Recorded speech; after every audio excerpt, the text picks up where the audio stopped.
Pues, buenos días otra vez.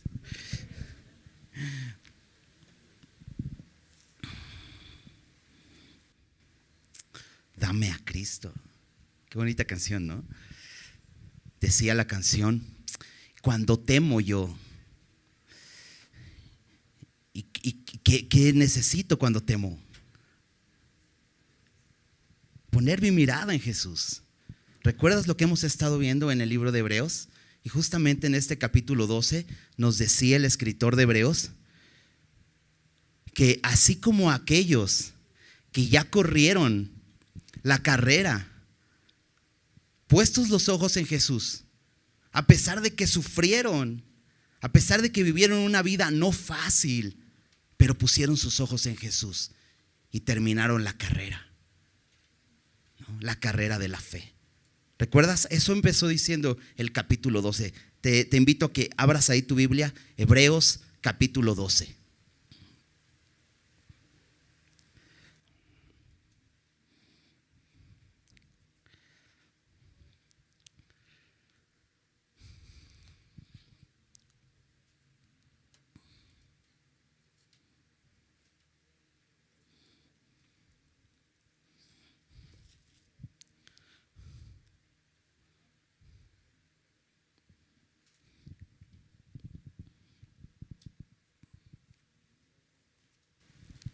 ¿Ya estás por ahí? Bueno, te invito a que hagamos una oración para empezar el estudio. Señor, muchas gracias porque podemos estar delante de ti esta mañana y podemos adorarte. Queremos hacerlo ahora, Señor, con nuestros corazones, con nuestras mentes, recibiendo tu palabra, Señor, lo que tienes hoy para nosotros. Te pedimos que nos hables. En el nombre de Jesús. Amén. Déjame leer el versículo, a partir del versículo 12. Dice así: por lo cual, levantad las manos caídas y las rodillas paralizadas, y haced sendas derechas para vuestros pies, para que lo cojo no se salga del camino, sino que sea sanado. Seguid la paz con todos, y la santidad sin la cual nadie verá al Señor. Mirad bien, no sea que alguno deje de alcanzar la gracia de Dios, que brotando alguna raíz de amargura os estorbe y por ella muchos sean contaminados. No sea que haya algún fornicario o profano como Esaú, que por una sola comida vendió su primogenitura. Porque ya sabéis que aún después, deseando heredar la bendición, fue desechado y no hubo oportunidad para el arrepentimiento, aunque la procuró con lágrimas. Déjame recordarte un poco el contexto de esta carta de Hebreos, ¿no? El escritor de esta carta, que desconocemos quién es, pero es alguien sin duda que amaba a los creyentes hebreos, porque les escribe para animarlos, porque ellos estaban atemorizados. Y no era para menos. Sin duda, la iglesia primitiva, y lo vemos en el libro de los Hechos, vivía complicaciones muy fuertes, creo que más que las nuestras, en algún sentido, porque hoy vivimos con esa libertad de poder reunirnos, hoy estamos aquí y poder adorar a Dios. Pero había mucha presión. Más adelante incluso vivieron presión por parte del gobierno para censurarlos. No había forma de hablar de Cristo. Pero desde un principio ellos empezaron a vivir pruebas. Y todas esas pruebas los empezaron a alejar del Señor, a empezar a vivir por vista y a empezar a regresar a aquellos rituales, a aquella ley que les había sido dada para que ellos fueran justificados. Pero Cristo ya había venido y ellos habían creído, pero pues estaban siendo atacados. De hecho, el capítulo 12 empezó diciendo: por tanto, nosotros también, teniendo en derredor nuestro tan grande nube de testigos. ¿Y a quién se refería a esos testigos? ¿Recuerdas? El capítulo 11 mencionó a esa nube de testigos, aquellos hombres que caminaron por fe en este mundo. Aquellos hombres que, como te decía hace un rato, pusieron sus ojos, su mirada en Jesús. Tenían su mirada puesta en el galardón. Por lo tanto, entonces ellos pudieron andar en este camino de fe, aunque sufrieron. No fue fácil su vida. Y por eso él decía, por eso nosotros también tenemos que correr con paciencia esta carrera. Así como ellos ya la corrieron, nosotros también vamos a vivir contradicción. Vivimos en un mundo que nos va a contradecir, que va a atacar nuestras convicciones, que va a decir que no estamos en lo correcto, que estamos perdiendo nuestro tiempo. Pero hemos creído en el Señor. De hecho, el escritor de Hebreos nos hacía referencia a que Jesús mismo, lo veíamos la semana pasada, Él mismo sufrió contradicción de pecadores contra sí mismo. Decía en el versículo 3, considerad a aquel que sufrió tal contradicción de pecadores contra sí mismo. ¿Para qué? Para que su ánimo no se canse hasta desmayar. Es una exhortación, es un ánimo. ¿Para qué?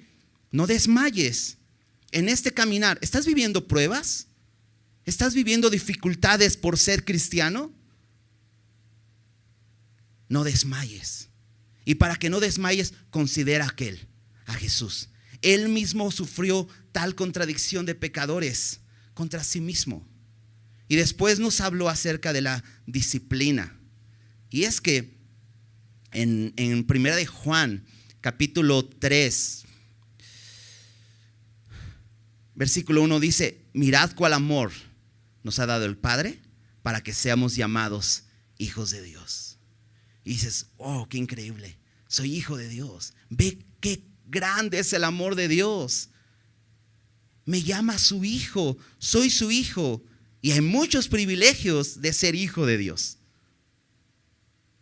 Pero uno de esos privilegios es la disciplina. Y nos decía el escritor de Hebreos, ¿qué padre tiene un hijo y no lo disciplina? Un privilegio de hijo es la disciplina. Y entonces el escritor de Hebreos, veíamos la semana pasada, que les animaba a esto, les recordaba, porque ellos habían olvidado, dice en el versículo 5, habéis olvidado la exhortación que como a hijos se os dirige. O sea, habéis olvidado esas palabras de ánimo, porque eso es exhortación, palabras de ánimo. Y han olvidado esas palabras de ánimo. ¿Cuáles son estas palabras? Hijo mío, no menosprecies la disciplina del Señor, ni desmayes cuando eres reprendido por Él. Lo que hoy vivimos en nuestra vida, aflicciones, pruebas, persecuciones, diferentes cosas, contradicción de pecadores, todo eso que vivimos que es incómodo, que a veces nos causa tristeza, es porque somos hijos. Es la disciplina de Dios. ¿Por qué? Porque Dios quiere producir de nosotros fruto. ¿Recuerdas en el versículo 10, hablando de nuestros padres terrenales, el escritor de Hebreos decía, aquellos, nuestros padres terrenales, ciertamente por pocos días nos disciplinaban como a ellos les parecía, como ellos creían que era lo más correcto. Pero dice, pero Dios nuestro Padre, para lo que nos es provechoso. Y fíjate esta frase, para que participemos de su santidad. Eso está increíble. Dios quiere que participemos de su santidad. Dios es santo, ese es su carácter. Y Él quiere que participemos de su naturaleza.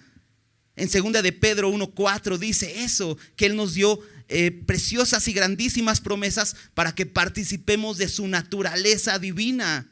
Qué increíble es esto. Dios no solamente nos llama a sus hijos, sino que nos da todos los privilegios de hijo para que participemos de su santidad. Entonces la disciplina es buena. Ahora en el versículo 11 dice, es verdad, dice el escritor de Hebreos, claro, yo sé que la disciplina al momento de recibirla no causa gozo. Duele, ¿verdad? La disciplina sin duda duele. Es difícil, dice, Dice, no causa gozo, sino tristeza.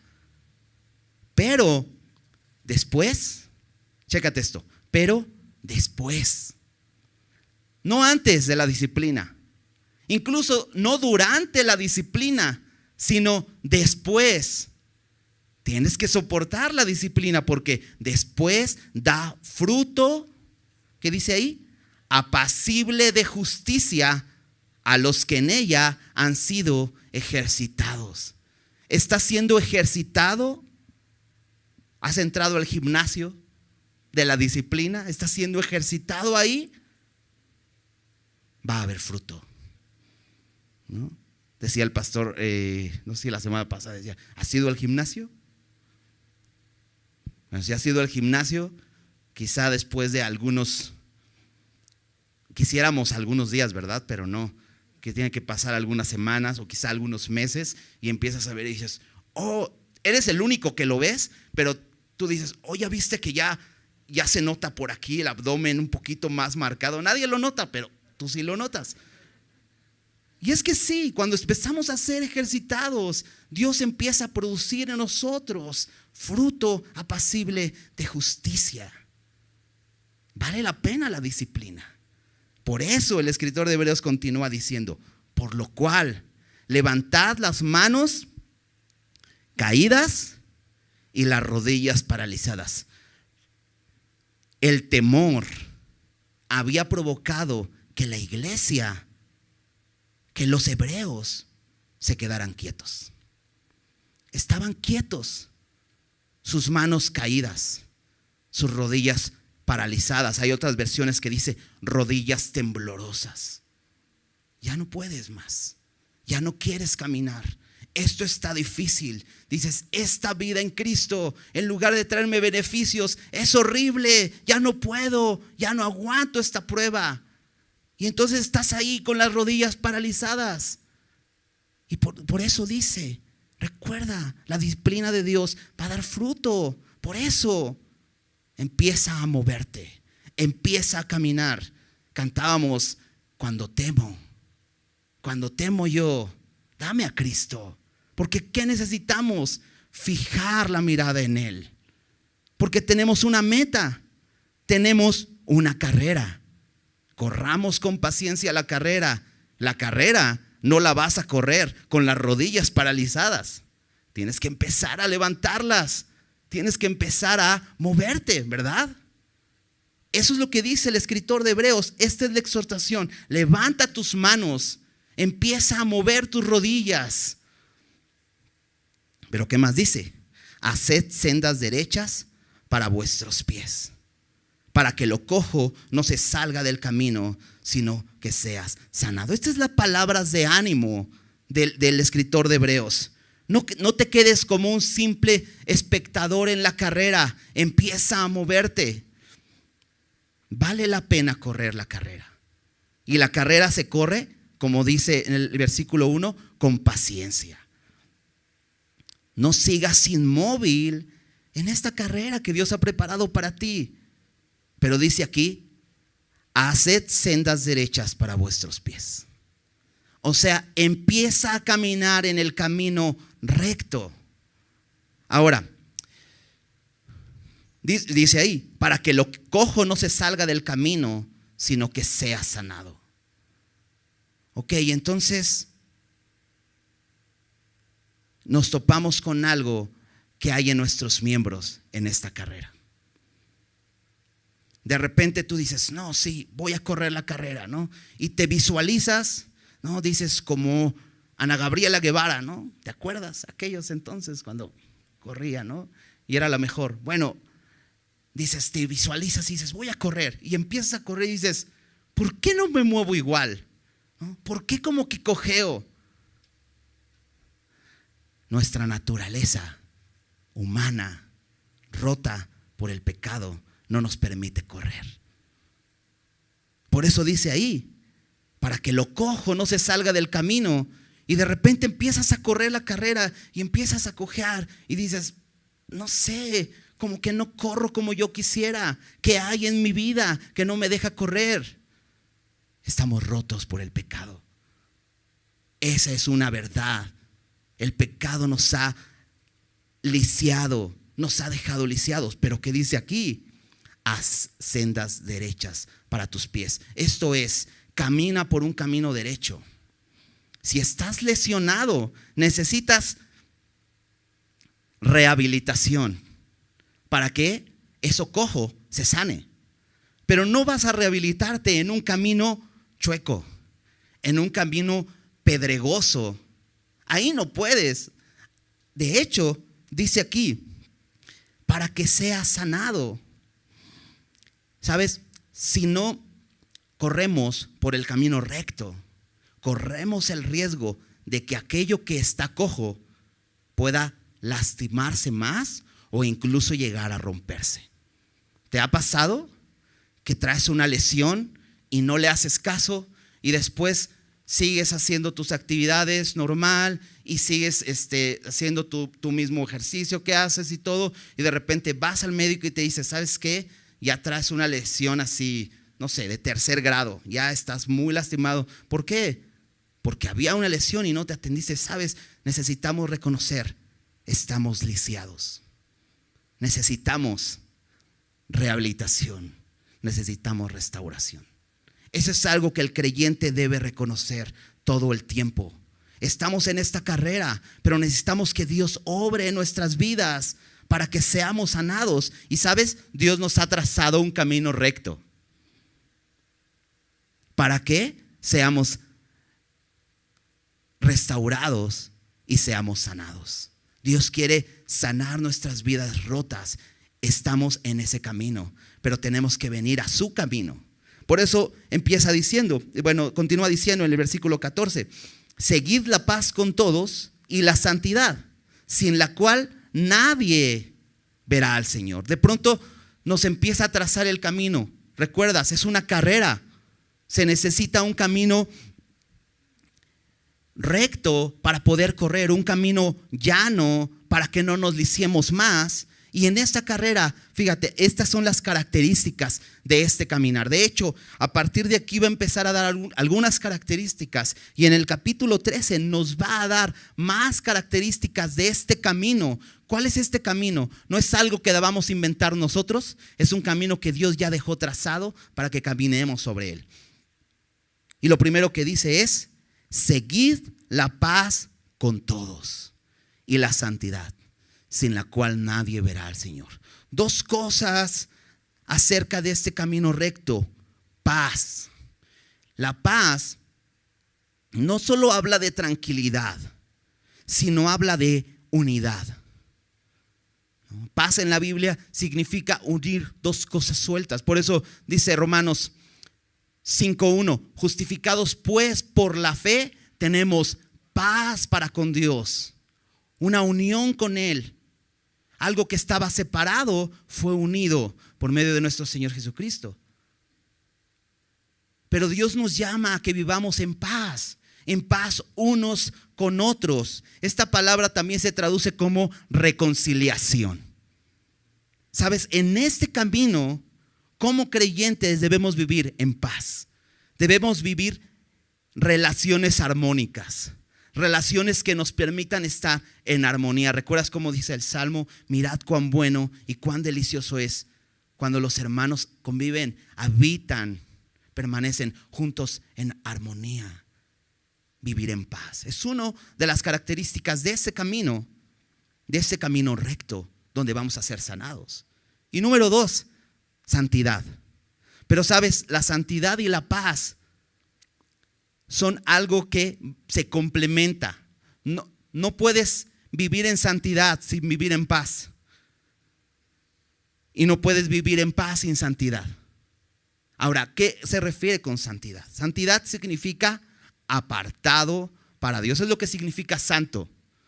De hecho, la Biblia a los creyentes les llama santos. Somos santos. Esto quiere decir que Dios nos apartó para Él con un propósito. Santidad significa pureza, significa estar apartado o dedicado al Señor, separado para un propósito. Vivir apartados del mundo, pero no solo apartados, sino vivir diferentes. Jesús dijo, sean perfectos como su Padre que está en los cielos es perfecto. Dios dijo a su pueblo. Y más adelante también el apóstol Pedro nos recuerda esto. Él dijo, sed santos porque yo soy santo. Y Dios quiere que caminemos y que, ¿recuerdas? ¿Para qué es esta disciplina? Para que participemos de su santidad. Porque Él quiere hacernos semejantes a Él, semejantes a su Hijo. Esta es nuestra carrera, Él es nuestra meta, Él es nuestro fin. Para que todos lleguemos a la medida de la estatura de la plenitud de Cristo. Él es nuestra meta, Él es santo y debemos caminar en santidad.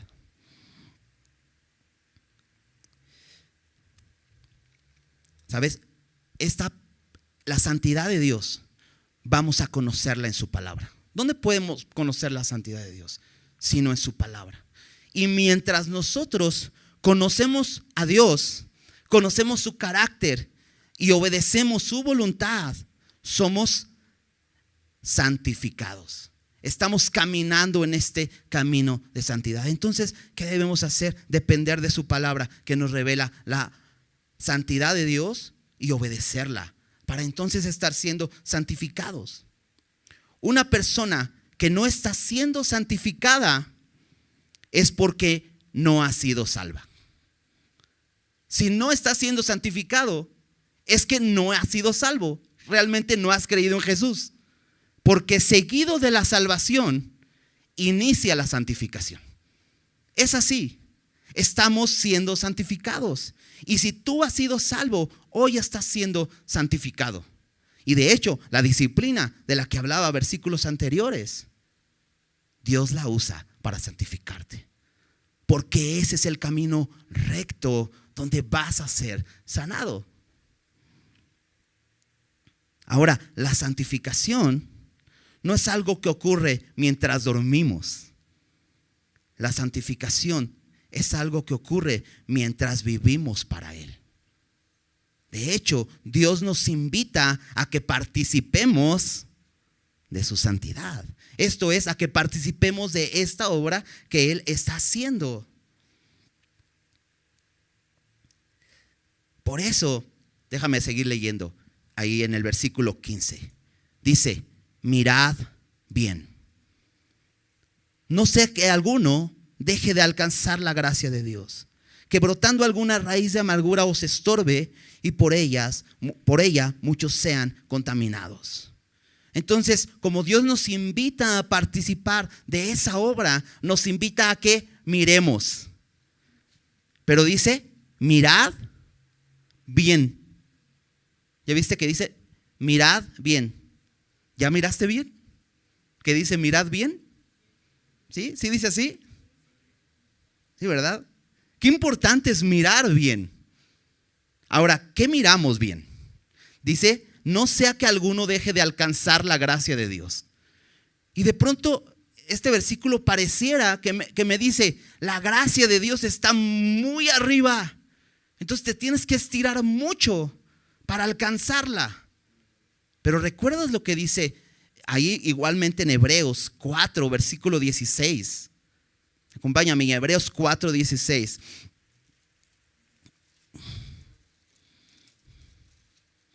Nos hablaba de Jesús, de que es un sumo sacerdote que se compadece de nuestras debilidades. Y entonces nos dice, acerquémonos pues confiadamente, ¿a dónde? Al trono de la gracia para alcanzar misericordia y hallar gracia para el oportuno socorro.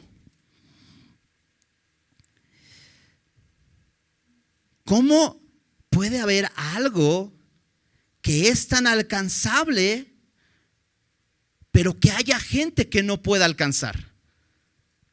¿Cómo algo que está al alcance, alguien no lo puede alcanzar? La razón es porque lo ha rechazado. Eso, ¿por qué lo ha rechazado? Quizá no lo ha rechazado verbalmente, pero quizá en su corazón hay cosas que le estorban y que no le están permitiendo confiar plenamente.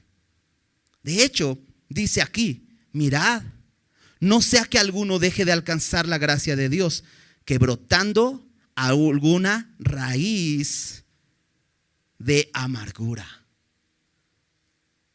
Que brotando alguna raíz de amargura. Ahora, esto es un estorbo para alcanzar la gracia de Dios. Algo que está al alcance, que de pronto no estás convencido para tomarlo. Está ahí, pero no te convences. ¿Por qué? Porque hay algo muy dentro. Porque las raíces no las ves. Las raíces de un árbol no las ves. Bueno, quizá de un árbol porque ya empezó a levantar banqueta y todo. Pero las raíces de una pequeña semilla no las ves. Tú la pones en la tierra y de pronto empiezan a brotar raíces. Pero no ves, no hay nada ahí. Tú pasas caminando por ahí y no ves nada. Las raíces empiezan a desarrollarse en lo más profundo. Y así son las raíces de amargura. Se empiezan a desarrollar en lo más profundo. Pero cuando esa raíz se hace visible, cuando brota aquello a la superficie, entonces no solamente te das cuenta lo que es, sino que contamina a muchos. ¿Te das cuenta de lo que dice ahí? No sea que alguno deje de alcanzar la gracia de Dios, que brotando alguna raíz de amargura os estorbe. Le estorba a él, dice, pero muchos son contaminados. La exhortación aquí es a mirar bien. Pero ¿qué miro bien? ¿Qué tengo que mirar bien? A que yo no deje de alcanzar esa gracia. Ahí está. Oye, pero ya la alcancé. Ok, examínate. Examina y compruébalo. Acompáñame a Corintios, 2 de Corintios.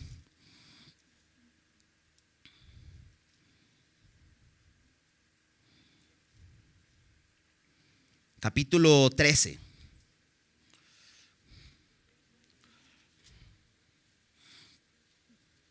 Versículo 5. Fíjate cómo dice ahí. Examinaos a vosotros mismos si estáis, ¿con dónde dice? Si estáis en la fe. Probaos a vosotros mismos. ¿O no os conocéis a vosotros mismos que Jesucristo está en vosotros, a menos que estéis reprobados? ¿No sabes tú mismo si Cristo está en ti? Dice ahí. Pero fíjate la invitación del apóstol Pablo a la iglesia de los Corintios.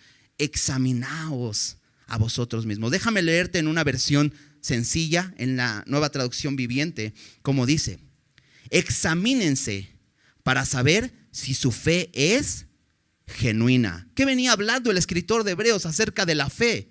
Bueno, él dice: examínense para saber si su fe es genuina. Pruébense a sí mismos. Sin duda saben que Jesucristo está entre ustedes. De no ser así, ustedes han reprobado el examen de la fe genuina. Si buscas en tu corazón y realmente no está Cristo ahí, sabes, no eres salvo. Y sabes, no hay una fe genuina que salva. Y dices, oh. Pero sabes, es bueno examinarte, porque puedes asegurarte. Y si te das cuenta que no está Cristo ahí, entonces entrégale tu vida, abre tu corazón y recíbelo.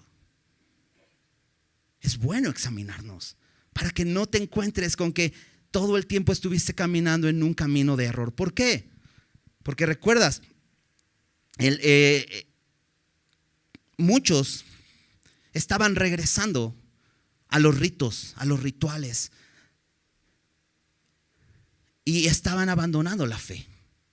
Pero muy probablemente nunca habían estado en la fe. Realmente Cristo no era lo que ellos pedían, sino cualquier otra cosa.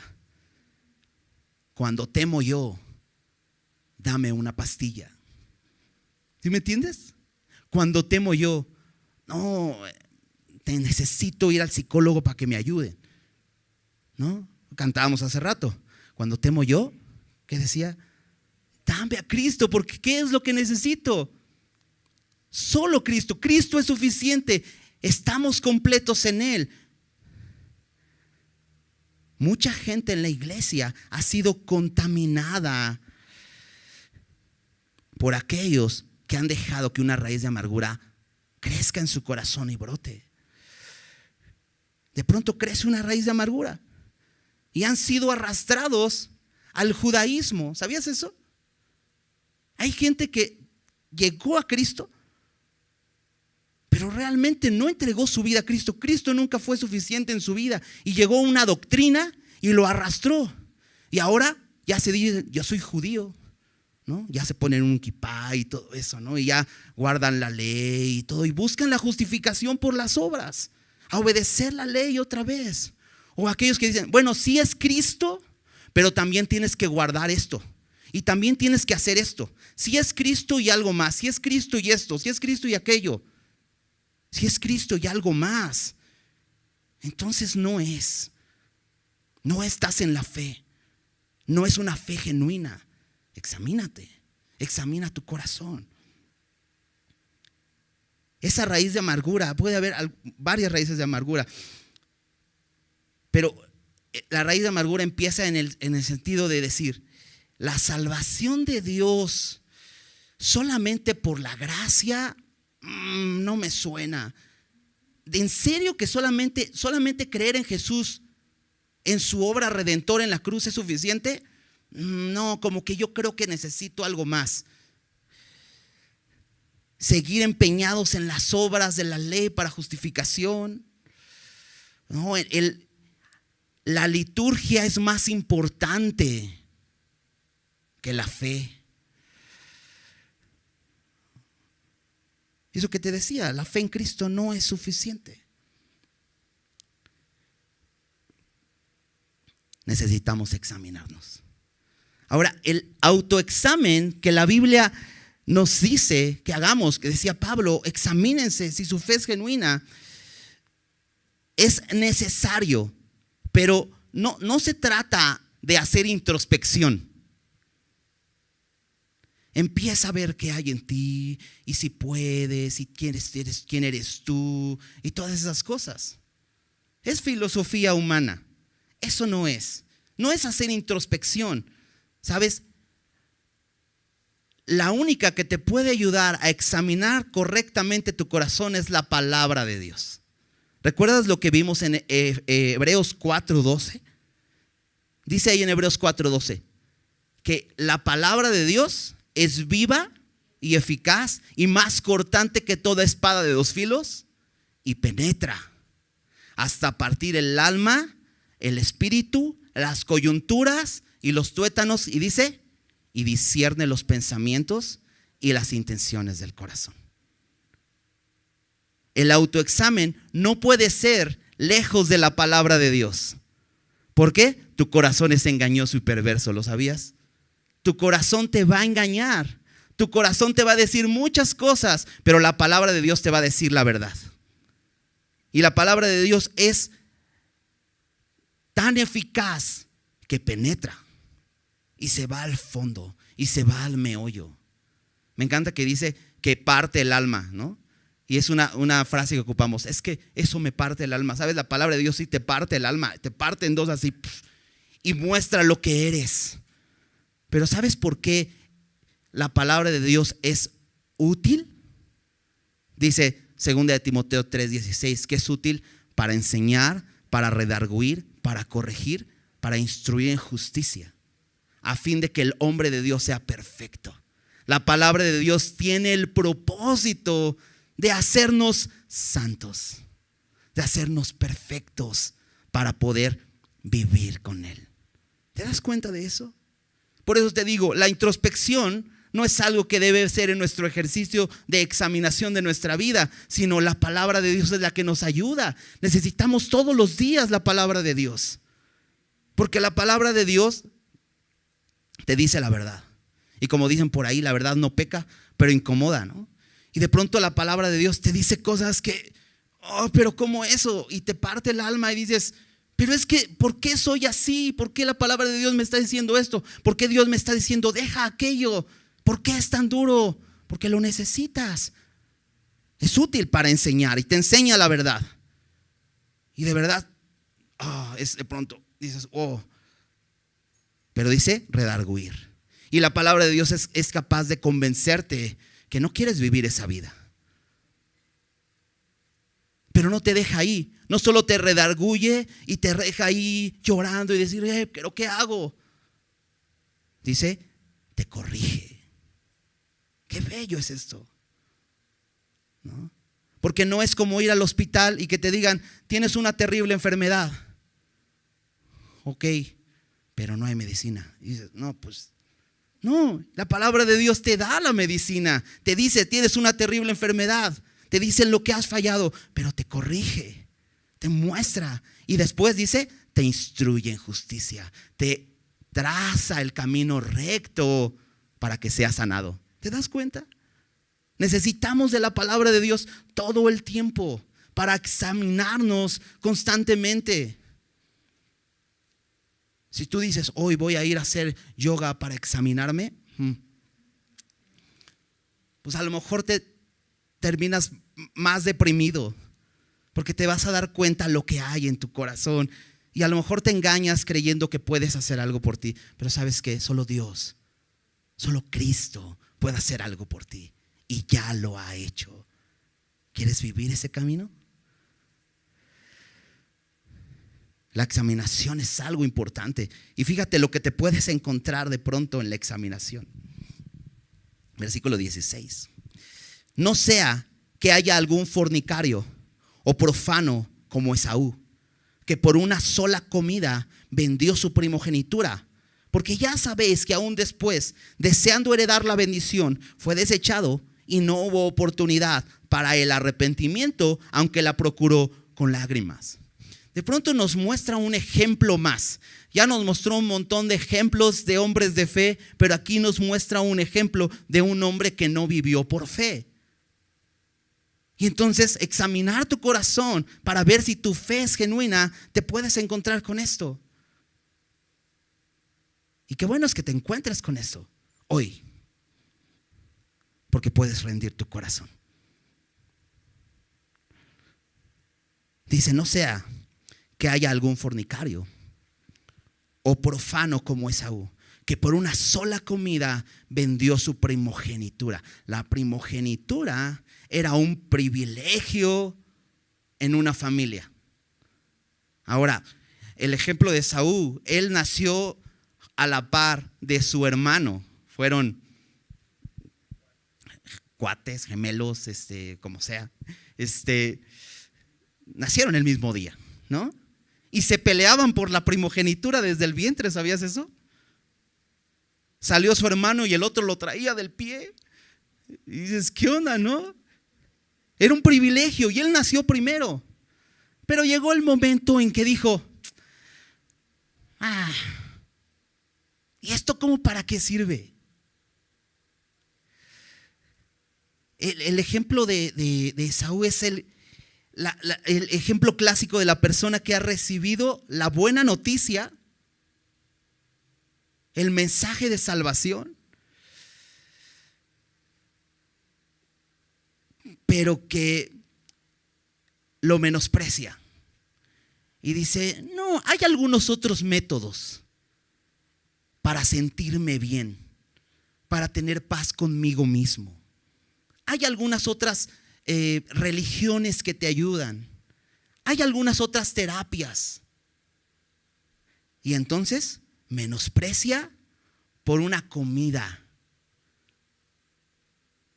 Lo malbarata por cualquier corriente de pensamiento humano, por cualquier filosofía, por cualquier mensaje humanista, por cualquier placer carnal, por cualquier cosa. De hecho dice, no sea que haya algún fornicario o profano. La palabra fornicario en el griego es la palabra porno. Esta palabra se refiere a alguien que se vende por cualquier cosa o se vende por un precio. habla de prostitución. Eso habla de fornicación. Esa fornicación es terrible, porque Dios nos creó con un propósito. Dios nos creó para Él. Esa es la verdad. Todos fuimos creados para Él. Y a pesar de que nos desviamos, Dios envió a su Hijo para comprarnos para Él. Pero aquel que vende esa bendición, que la malbarata, porque eso fue lo que hizo Esaú. Te la regalo, nomás dame de comer, tengo hambre. Y hay personas así que reciben el mensaje del evangelio y dicen: ¿eso qué? Es tu vida, de eso depende tu eternidad. Pero dices: ¿Cristo? No, eso está anticuado, eso es de hace muchos años. Hay otras maneras, hay otras formas. Y lo venden y lo malbaratan por cualquier idea, por cualquier pensamiento, por cualquier doctrina. Qué triste.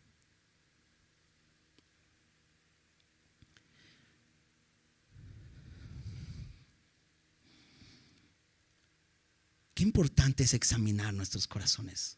¿Te das cuenta? Que no esté brotando una raíz de amargura. ¿Cristo es suficiente en tu vida? ¿O sigues batallando con eso? ¿Cristo es suficiente en tu vida? ¿No? Lo cantamos aquí, ¿no? Hay una canción también muy bonita, ¿no? Jesucristo basta. Cuando estás en problemas, cuando estás viviendo aflicción, contradicción de pecadores, cuando estás bajo disciplina como hijo y de pronto, Jesucristo es suficiente, ¿no? Volteas a la palabra y vienes a ver a Cristo como aquel ejemplo, como aquel que sufrió esa contradicción de pecadores, contra aquel que menospreció el oprobio de la cruz, que le dio menos valor al dolor por el gozo puesto delante de él. Y volteas a ver a Cristo.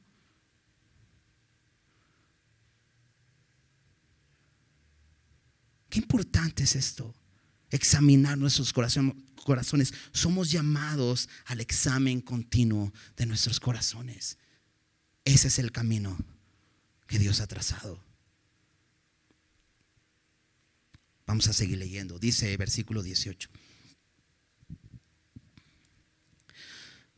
Bueno, déjame nada más concluir esta parte de Esaú, porque fíjate en el versículo 17 dice: porque ya sabéis que aún después deseando heredar la bendición, fue desechado y no hubo oportunidad para el arrepentimiento, aunque la procuró con lágrimas. Un día, cuando se enteró que su hermano Jacob había recibido Jacob había recibido de Isaac su padre la bendición, de pronto dijo: yo la quiero, perdónenme. No, ¿sabes? Es hoy. Hoy tienes que entregar tu vida a Cristo. Después de la muerte ya no hay tiempo. Ya no hay tiempo.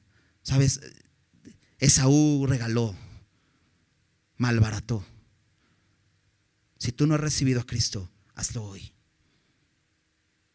Hoy es el día de salvación. No sabes mañana qué sea de tu vida. Si vivas, es hoy.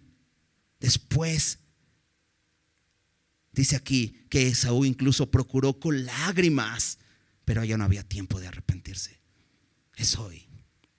Ok, sigamos leyendo. Dice: porque no os habéis acercado al monte que se podía palpar y que ardía en fuego, a la oscuridad, a las tinieblas y a la tempestad, al sonido de la trompeta y a la voz que hablaba, la cual los que la oyeron rogaron que no se les hablase más, porque no podían soportar lo que se ordenaba.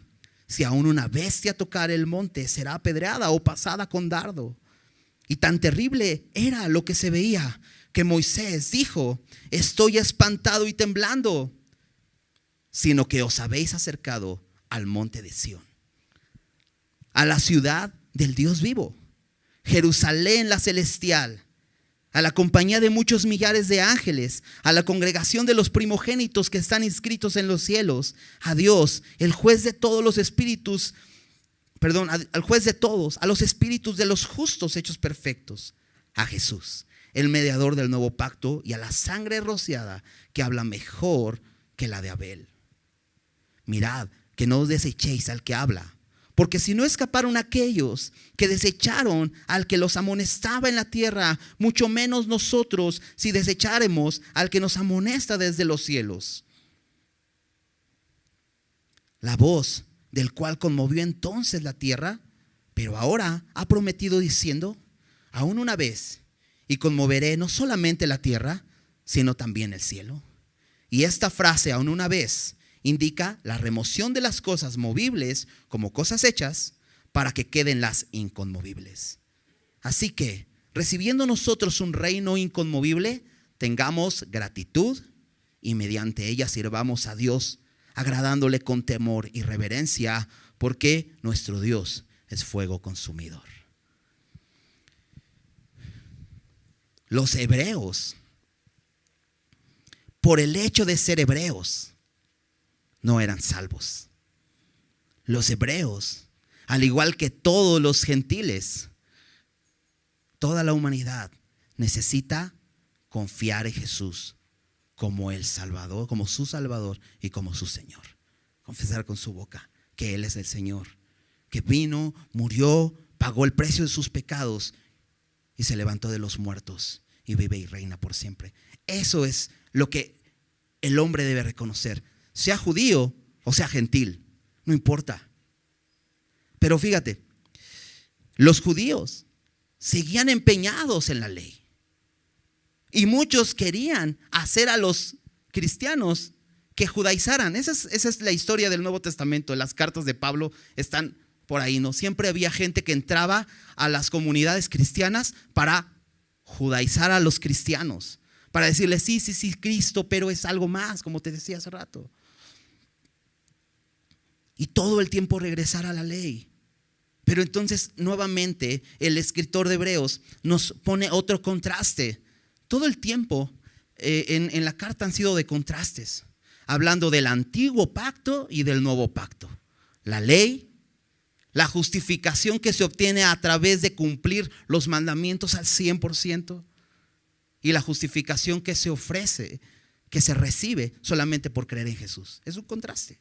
Y todo el tiempo vemos ese contraste, y nuevamente lo hace aquí y nos pone dos montes. El monte Sinaí, ¿recuerdas cuál es este monte? Donde Moisés recibió las tablas de la ley, los mandamientos, aquellos que iban a guiar al pueblo.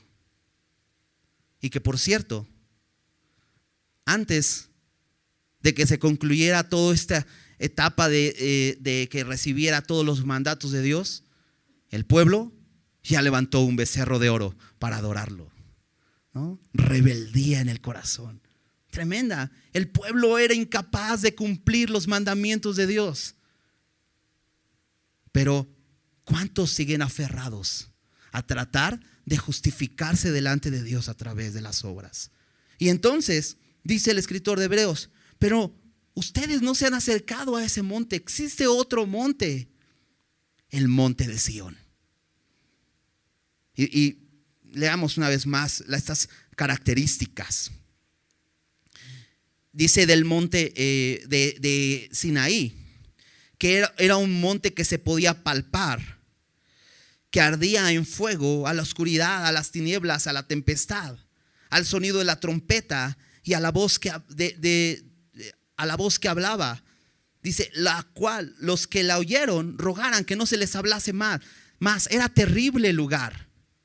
Era sorprendente, ¿no? La escena era espeluznante, ¿no? De hecho, Dios le dijo a Moisés: haz una delimitación, porque nadie puede tocar el monte. Incluso dice ahí que si aún una bestia tocara el monte, tendría que ser apedreado o pasado por dardo. Porque el acercarse a Dios, a un Dios santo, sin ser santo, implica la muerte. Por eso dice Romanos que por cuanto todos pecaron, están destituidos de la gloria de Dios. Este monte Sinaí dice que era visible, pero lo que se veía era terrible. Y se escuchaba, pero lo que se oía era terrible, tanto que dice que los que lo oyeron rogaban que no se les hablase más, porque mostraba la ira de Dios. De hecho, llega un momento en la historia donde Dios le dice a Moisés: ¿cómo ves si ya los destruyo y de ti hago una nueva nación? ¿No? Como que Dios solamente vio a Moisés y dijo: solo este cuate, o sea, tiene temor de mí, o sea, todos los demás son los idólatras, los destruyo y de ti hago una nueva nación. Y dice que Moisés escuchó eso y se inclinó. Y dice que había ayunado 40 días y después ayunó otros 40 días por el pueblo, diciéndole: no, es tu pueblo, ¿qué van a decir de ti? Que nada más nos sacaste a matarnos. No, por favor, es tu pueblo, no los destruyas. Y rogaba. Por eso dice aquí que aún Moisés decía: estoy espantado y temblando. ¿Quién puede enfrentarse a la ira de Dios? Hemos pecado. Nadie puede presentarse ante Dios sin ser santo. ¿O puedes venir con tus obras? ¿Tú crees que puedes impresionar a Dios con tus obras? No, es que mira, he hecho muy buenas cosas, ¿no? Y todo lo malo que has hecho, ¿quién lo paga? Todo lo que has roto, ¿quién lo paga? ¿Te das cuenta cómo no es lógico el pensamiento humano, el pensamiento de la religión que intenta a través de las obras llevarte a la justificación?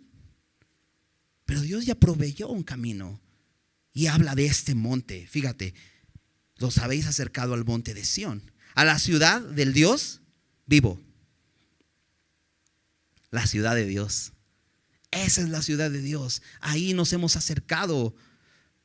Jerusalén, la celestial. Entonces no es visible. ¿Y cómo ves esa Jerusalén? Por la fe. Este camino es de fe. Dice: a la compañía de muchos millares de ángeles que le adoran. Dios nos ha invitado a participar de su santidad, a participar de su naturaleza divina y de su reino,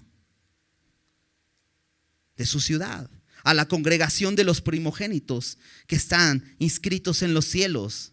Me llama la atención porque dice primogénitos.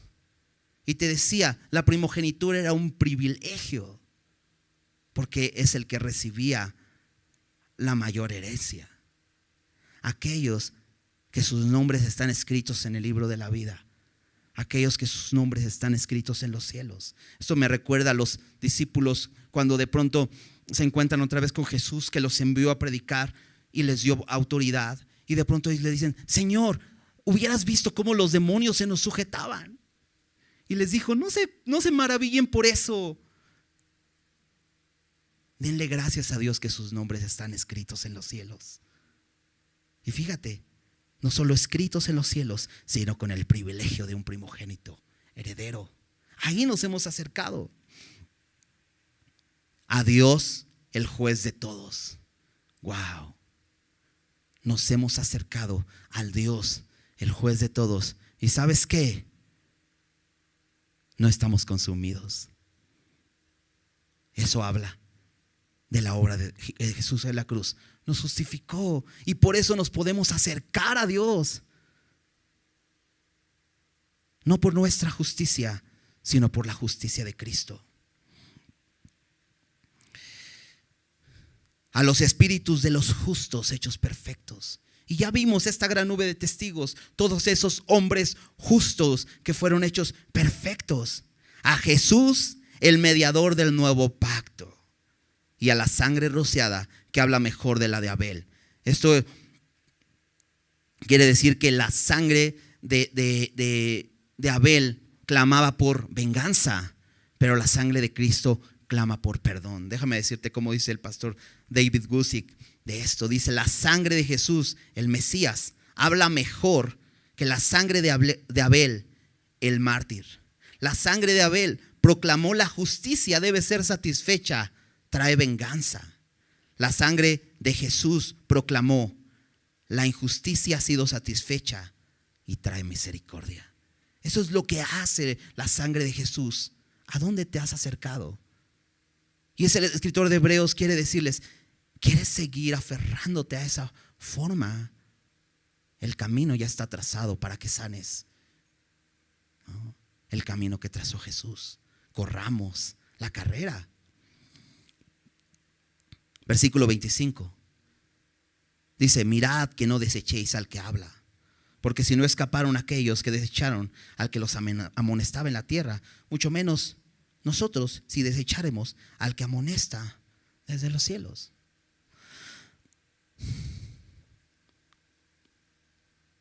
No deseches al que habla. ¿Y quién habla? ¿Recuerdas cómo empezó esta carta de Hebreos? Dios, que en otro tiempo habló por los profetas, en estos postreros días nos ha hablado por el Hijo, al quien constituyó heredero de todo y por quien asimismo hizo el universo. No desechemos al que habla desde los cielos, a Jesús. Él es suficiente. La voz del cual conmovió entonces la tierra, pero ahora ha prometido diciendo aún una vez, y conmoveré no solo la tierra, sino también el cielo. Esto de conmover habla de sacudir. Y veías el monte sacudiéndose. Pero él dice, bueno, en este tiempo no solo voy a sacudir la tierra, sino también el cielo. Y dice, y esta frase aún una vez indica la remoción de las cosas movibles como cosas hechas para que queden las inconmovibles. Entonces imagínate, ¿no? Dios así, porque dice que con sus 3 dedos no toma el universo. Entonces imagínate la tierra, y entonces nada más la sacude así para que quede solamente lo que es inconmovible. ¿Dónde está tu corazón? ¿Te has acercado al reino inconmovible? Por eso dice, así que recibiendo nosotros un reino inconmovible. ¿Dónde estás parado? Porque mira, va a sacudir y la filosofía humana, ¿no? El humanismo, la religión, ¡pum!, así, todo, solo va a quedar lo inconmovible. Y por eso dice, hemos recibido un reino inconmovible. Así que, recibiendo nosotros un reino inconmovible, tengamos gratitud. Y mediante ella, sirvamos a Dios, agradándole con temor y reverencia, porque nuestro Dios es fuego consumidor. El resultado de recibir este reino inconmovible, ¿qué es? Dice ahí, gratitud. ¿Es muy difícil dar gracias cuando estás recibiendo algo? Hasta nos lo enseñaron desde chiquitos, ¿no? Sí, era así, ¿no? Que le dices a tu hijo, ¿cómo se dice? ¿No? Para recordarle, ay, gracias, ¿no? Pues somos ingratos por naturaleza, ¿verdad? Nos tienen que enseñar a dar gracias. Voltea a ver lo que has recibido por medio de la fe. No hiciste nada, todo lo hizo Jesús en la cruz. Ve lo que has recibido, un reino inconmovible. Cuando Dios sacuda todo, si tú has recibido ese reino inconmovible, vas a decir, wow, sigo aquí. Por eso examinémonos, ¿verdad? Por eso miremos bien. Por eso después dice, mire bien, que no deseches. Mira que no deseches al que habla desde los cielos. Mira que no deseches a Cristo. No lo deseches. Los judíos tenían presión, ¿no? De fuera, los gentiles, que les parecía la cruz una locura. Pero de dentro, los judíos, que les parecía Cristo un tropiezo. Pero hoy mismo, alrededor, hay tanta gente que menosprecia el sacrificio de Jesús. ¿Y tú dónde estás parado? ¿Estás paralizado? El resultado de haber recibido un reino inconmovible debe ser gratitud. Pero la gratitud es visible. Chécate cómo. Y mediante ella, mediante esa gratitud, sirvamos a Dios agradándole con temor y reverencia. ¿Estás agradecido por recibir ese reino inconmovible? Sirve al Señor. Sírvele. Levanta tus manos caídas y tus rodillas paralizadas y sirve al Señor. ¿Cómo lo sirvo? Hay muchas maneras de servir. Empieza a servir al Señor. No seas un espectador. No seas de solo aquellos que vienen y se sientan y están inmóviles. Levanta las manos caídas y las rodillas paralizadas y sirve al Señor. Sirve al Señor. Sirve al Señor. ¿Sí está claro? ¿Cómo muestro mi gratitud? Sirviendo al Señor. Agradándole con temor y reverencia. Esto es importante. Esto es muy importante. Porque habla del respeto y la sumisión a Él.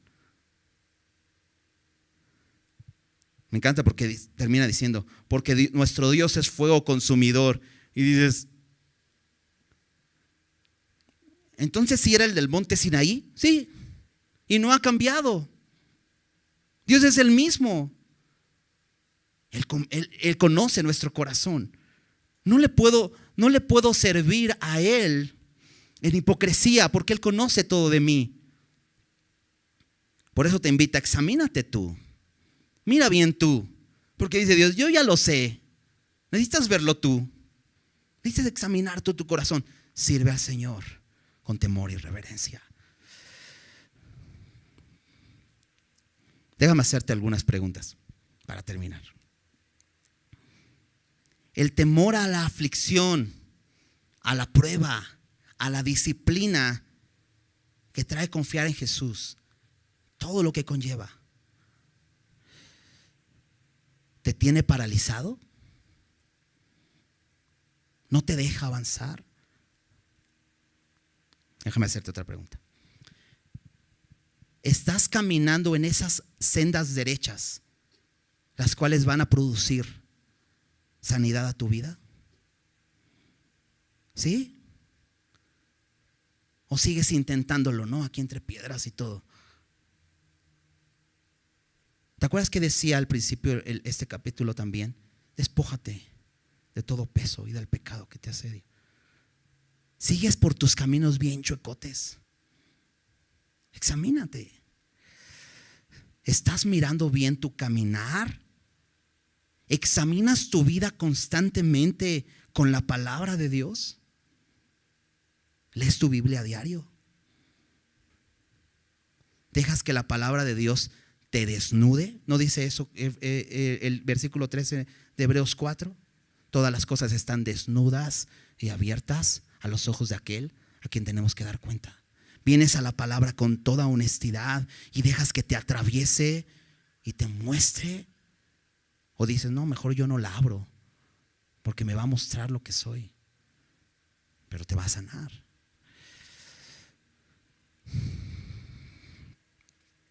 ¿Consideras lo valiosa que es la gracia de Dios? ¿O sigues pensando que hay algún otro método que también te puede ayudar? Perdón, chicos, pero he escuchado de gente que dice, es que son cerrados en Semilla. ¿Cómo que la psicología no? ¿No puede ir al psicólogo? Pues chécale. Tú piénsalo y examínalo. A ver qué te da. A ver qué remedio. Tú chécalo, ¿no? Oye, pero entonces no puedo leer libros y esto.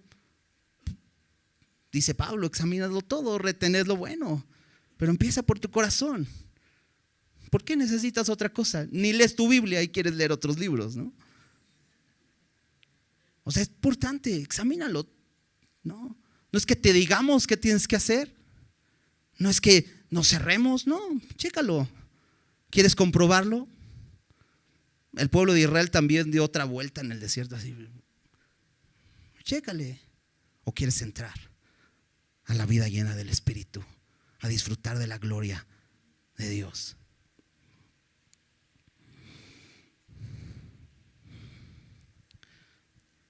Cuando Jesús sacuda la tierra y los cielos, ¿de dónde te estás agarrando? ¿En dónde estás parado? Esa es la pregunta. Jesús dijo, el cielo y la tierra pasarán, pero mis palabras no pasarán. ¿Estás parado en la palabra de Dios? Y no es para que salgas a la librería a buscar la Biblia más grande para que te puedas parar sobre ella. Pero sí, cómprate una de letra grandota para que la mires bien, ¿no? Estás parado en la palabra de Dios. Porque sabes, cuando sacuda el cielo y la tierra, lo único que va a quedar es la palabra, que vive y permanece para siempre. ¿Dónde estás parado? ¿Tienes gratitud en tu corazón por haber recibido el reino inconmovible? ¿Le estás sirviendo? ¿Tu servicio lo haces para agradarle? ¿Lo haces con temor y reverencia? ¿No? Son algunas preguntas para reflexionar, ¿no? Vamos a orar. Señor, gracias por tu palabra, por recordarnos tu gracia merecida, tu gracia suficiente en Cristo. Gracias, Señor, porque no necesitamos más que poner nuestra mirada en ti. Señor, gracias por abrir nuestros ojos. Y Señor, quiero pedirte que si hay una persona aquí que no ha entregado hoy su vida a ti y que realmente tú no estás en él, Señor, que hoy le convenzas, le redarguyas, Señor. Y Señor, venga a ti. Por favor, Padre. Señor, ayúdanos a examinarnos. Que tu palabra sea aquella espada que atraviese y nos muestre lo que somos, Señor. Pero que también sea aquella que nos redarguya, nos corrija, nos instruya en justicia. Señor, queremos vivir con fe y no malbaratar este regalo. Señor, considerar que tu gracia es lo más valioso.